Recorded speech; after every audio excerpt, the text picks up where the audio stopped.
గర్భం ప్రారంభపు పాఠశాల అని తెలిపెను దేవుడు ఎప్పుడో. యోహాను తల్లి గర్భమందు మరియ వందనం వినగానే గంతులేసెను గర్భంలో అప్పుడే. గర్భంలోనే గుర్తించిన దేవుని కుమారుడు యేసు కంటే ముందుగా వచ్చినాడితడు. గర్భంలోనే గుర్తించిన దేవుని కుమారుడు యేసు కంటే ముందుగా వచ్చినాడితడు.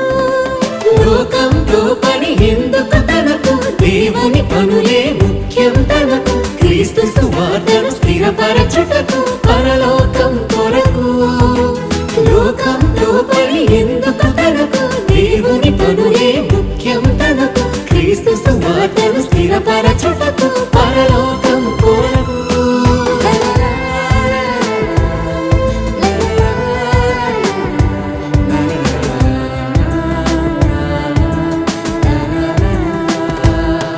ప్రతి శిశువుకు తల్లి గర్భం ప్రారంభపు పాఠశాల అని తెలిపెను దేవుడు ఎప్పుడో.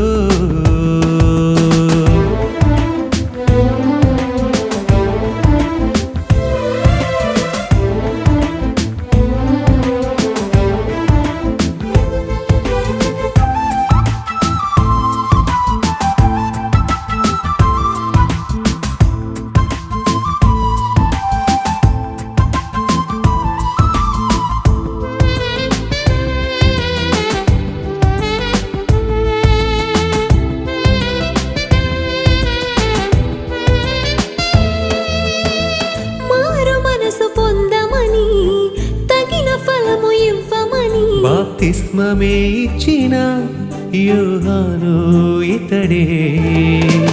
అరణ్యంలో కేకలు వేయు యోహానొక శబ్దమని ముందుగా యెషయా ప్రవచించిన వాడితడే.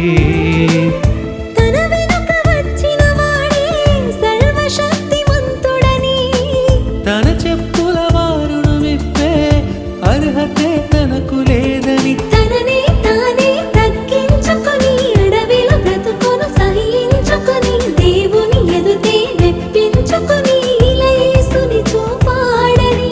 తననే తానే తగ్గించుకొని అడవిలో బ్రతుకుని సహించుకొని దేవుని ఎదుటే మెప్పించుకొని ఇలా యేసుని చూపాడని.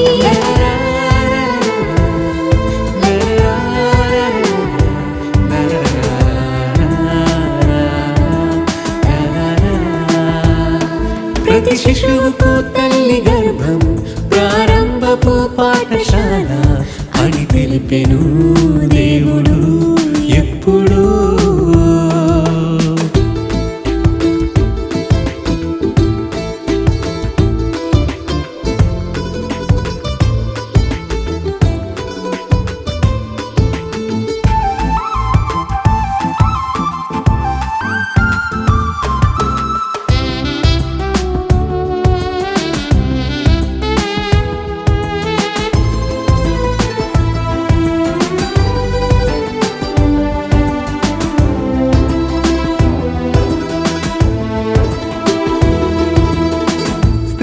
కనిన వారిలో గొప్పవాడు యోహానే.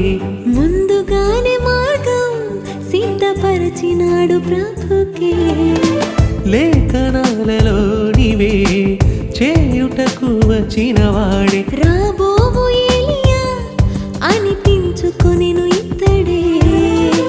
లోక పాపములను మోసే గొర్రె పిల్ల ఇతడే అని ప్రభువును గూర్చి సాక్ష్యమిచ్చి శిష్యులను ప్రభుతో పంపి తండ్రుల హృదయము పిల్లల వైపుకు, పిల్లల హృదయము తండ్రుల వైపుకు, మనుషుల హృదయము దేవుని వైపుకు త్రిప్పెను చివరకు. తండ్రుల హృదయము పిల్లల వైపుకు, పిల్లల హృదయము తండ్రుల వైపుకు, మనుషుల హృదయము దేవుని వైపుకు త్రిప్పెను చివరకు.